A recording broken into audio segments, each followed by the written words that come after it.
Hello and welcome back everyone to Last Level Press. I am Mr. Black and this is more Kerbal Space Program. I love this game, even though in the last episode I did horrible, unspeakable things to poor Jebediah here. You forgive me, don't you, Jeb? Look adorable if you forgive me. He forgives me, he loves me. Alright, start game. This episode, to the moon! Moon or bust. No, we're not going to the moon. I am not good enough to go to the moon yet. I've barely put anything into orbit, and that orbit ended up flinging it in the general direction-ish of, you know, like the realm of the great old ones, the darkness between the stars. We don't talk about that mission. That's our Apollo 13. What we're doing this time is taking a page directly from the book of a sort of YouTube idol of mine, someone that has influenced a great deal of my own, like, hosting ability, and I've recently been watching some of his material, Ch.2. He came up, or rather one of his fans came up, and he recently did a video on the idea of doing a Kerbal Space Program land speed challenge. So I demonstrated for you all in the last episode, pardon me, the basics of aerospace construction and rocket construction. Oops. I think we're going to go to the spaceplane hangar, and we're going to try to create a flightless craft to simply gain as much speed as we possibly can before leaving the runway. That's our task for this episode. So I do not have any mods for this game. There's apparently a pretty substantial user content community out there for Kerbal Space Program, but unlike Fallout and Elder Scrolls games, I haven't plugged into that community at all yet. So for now, we are working with purely stock components to try and pull this off. So I think we're going to use the nice, small, pointy, aerodynamic little nose cone here. And I don't know, should we use aircraft fuel or rocket fuel? I like the way I said rocket fuel better, don't you? Alright, let's find which one we should actually use. I think we're going to only have one main canister with a little half... Oh wait, no, that's solid fuel, never mind. Should I use solid? Hang on, what is this? This is... well, it's manufactured by Jebediah Kerman's Junkyard and Spaceship Parts Company. Okay, you know that's gonna be some high quality material just like that. And, by the way, listen real quick. Is anyone else really reminded of The Sims by this game's soundtrack? In a good way, mind you. So many of the background tracks in this game will just find their way into your head and not leave, but they're really good. And like and sometimes it's like jazzy, it's classy. This has a really cool soundtrack to it. Okay, now then, what engine, rather fuel, is that? Is that liquid? Yes, liquid fuel. And it has oxidizer, so I don't actually need to have any scoops on it. And that's good, because I think scoops would add drag. So I need one more liquid fuel canister. I think we'll do this one. Yeah. Oh, nope, never mind. That's a big barrel thing. What are you? You're another big barrel. Are there smaller ones? There we go. Alright, that's a little half tank. I think that'll give us enough to really carry. Because I want to have just enough weight to have a lot of momentum, but not so much that it slows me down. Alright, now which of these small engines has the most thrust? There's the Rapier, which has 175 thrust with a maximum of 190. And then there's the Turbojet, with a maximum thrust of 225. Oh my, yes. Oh, that's gonna be beautiful. Now, how in the hell are we going to keep this thing steady on the runway? I think I have an idea. I have no idea if this idea will pan out, but we're gonna test it anyway. Yeah, there we go. Alright, so I added a couple of other little mini fuel tanks with some more turbojets onto the sides, attached by girders to the main body.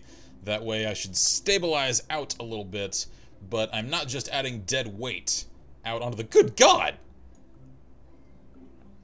Holy crap! Did you guys see how much these drivers just thread the needle? And that guy's just drifting down the runway. Kerbals are terrifying drivers. Yeah, there we go. Let's cap those off with space-grade plane nipples. Alright.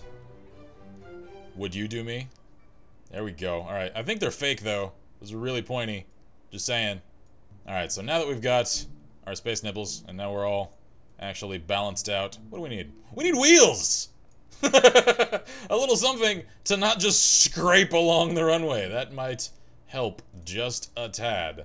Alright, which wheels should I use? These are like landing wheels. I don't know if they can withstand the stress of flying down the runway at that kind of speed. Well, maybe they can, because when you're accelerating for liftoff, they do have to put up with a great deal of pressure at that point. Ooh, but if there's only one up front, that could lead itself to be really, really wobbly. I don't know, we'll find out.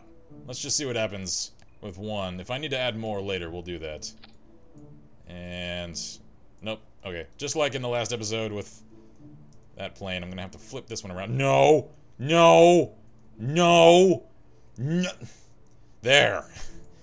These flippity-roundy controls can be a little bit difficult to master at times. Oh, I hope that is dead center.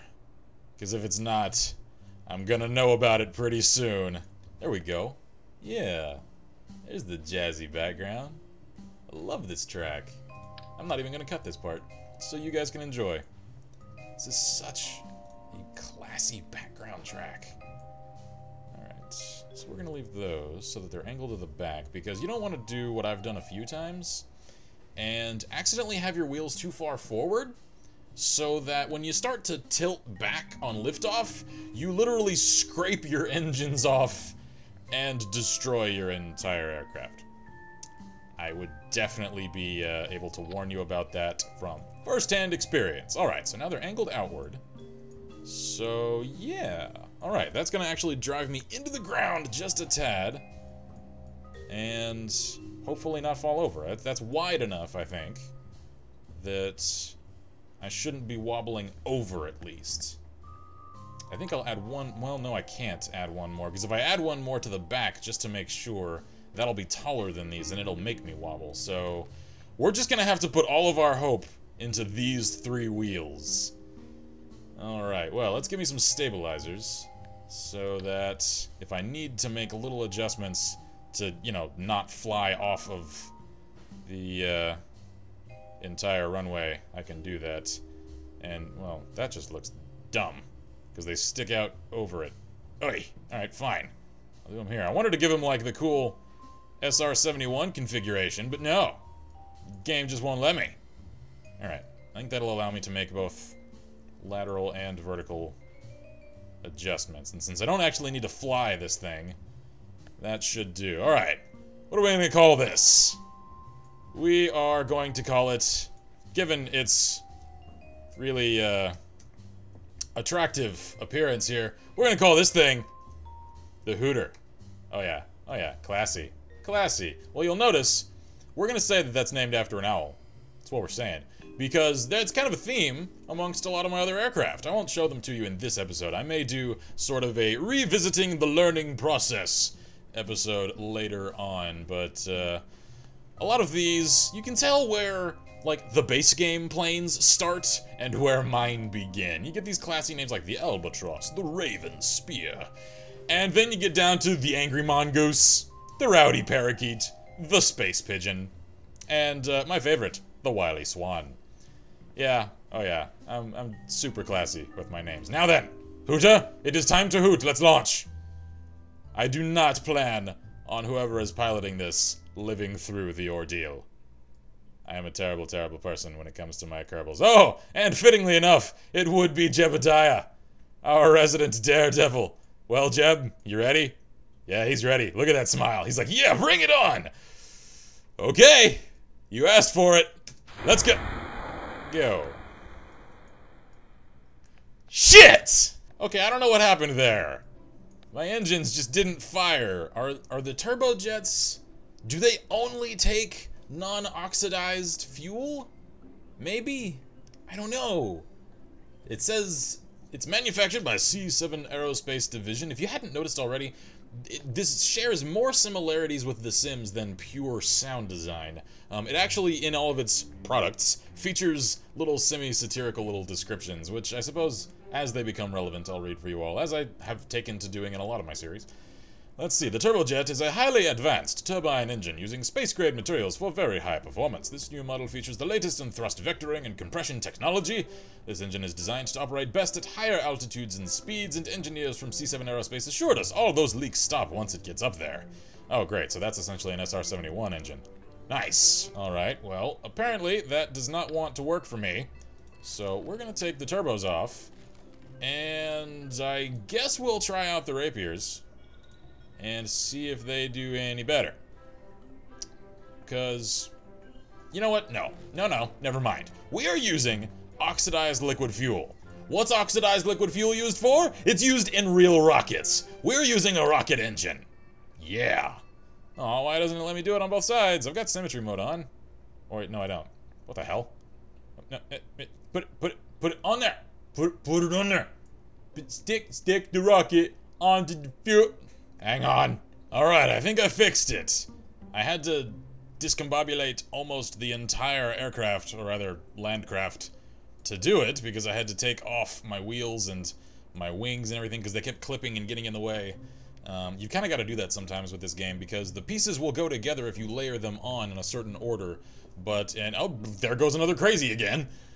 They don't always want to go back where they were if you start taking pieces out of place. That's one of the few things that is a little bit annoying.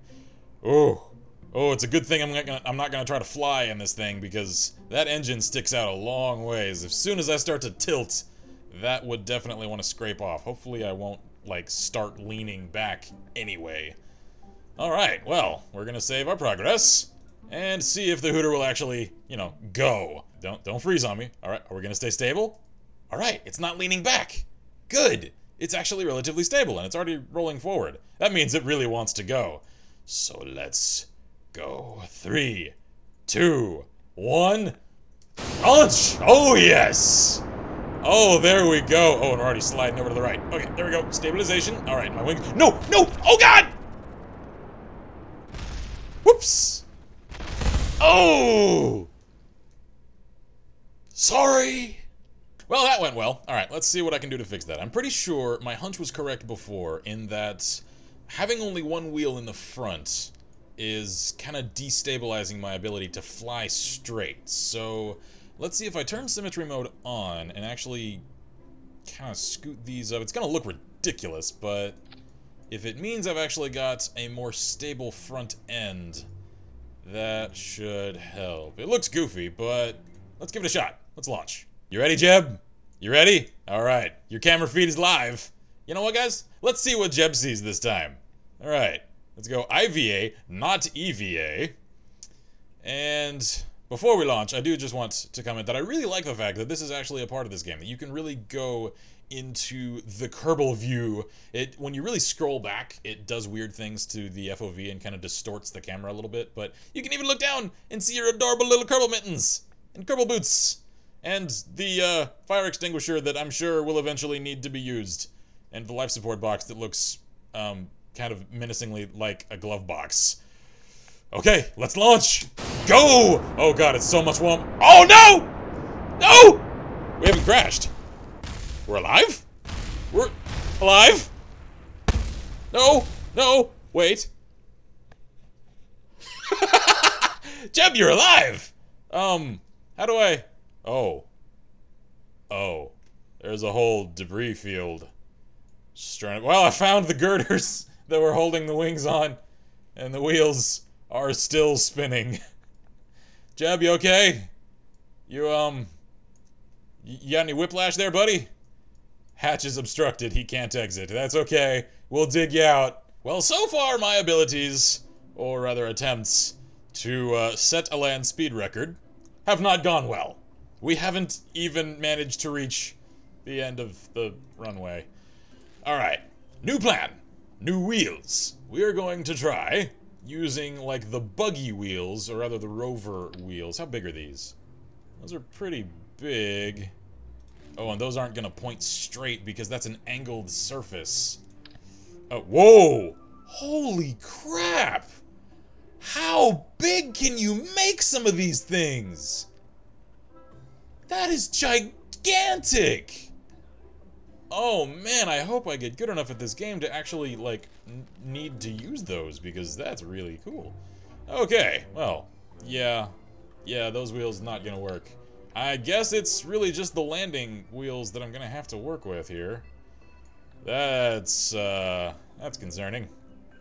I may need to make this thing a bit longer, because having, where's my center of mass? Yeah, having that back there. Where's my center of lift? Oh, that's a problem. My center of lift should really be, like, behind my center of mass, because that's what's going to push me forward. Right now, it's like, for some reason, wanting to push me into the ground, which is, of course, going to send the physics all wacky as hell. Where's the center of thrust? At least that's behind. So, yeah.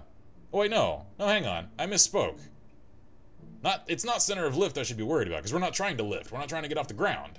And because it's above my center of mass, that means I'm going to stay on the ground. So that's good. It's my center of thrust that needs to be behind my center of mass so that it's actually pushing me forward. So that's actually good.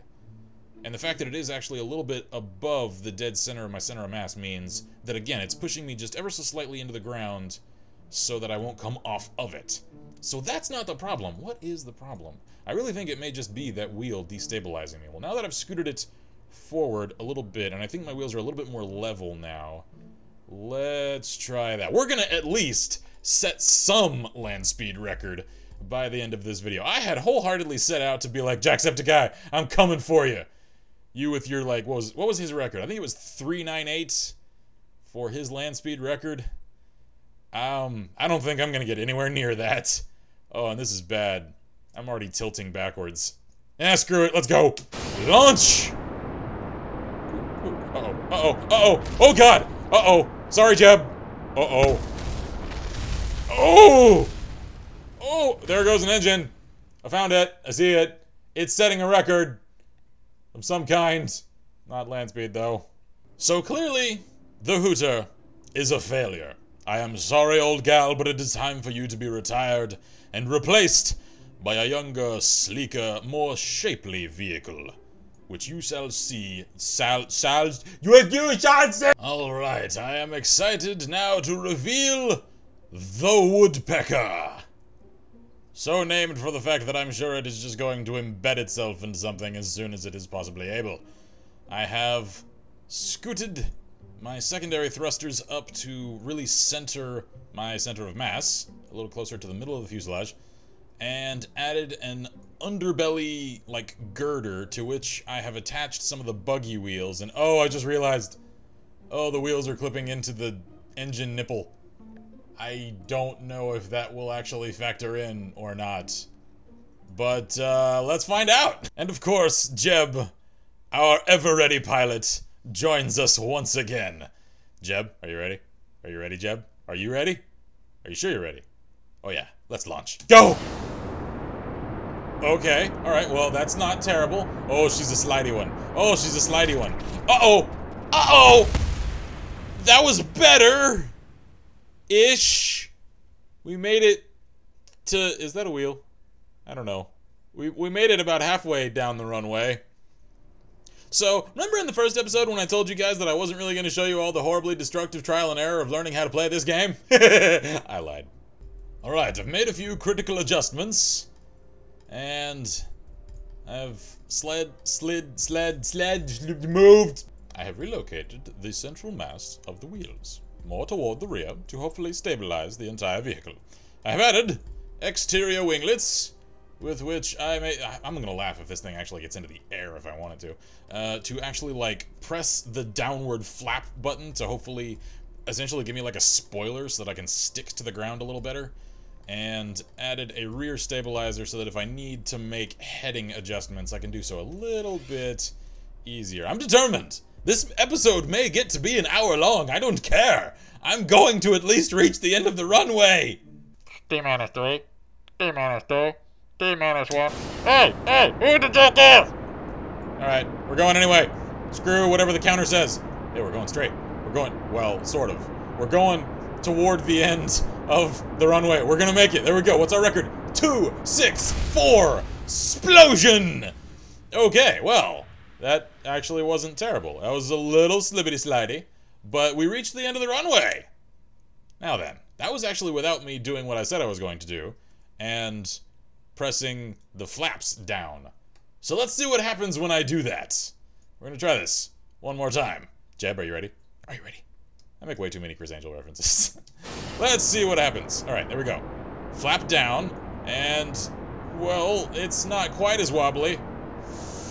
Oh, boy. Alright, go. No, no, no. Oh, I'm not hitting left or right, by the way. It's doing that on its own.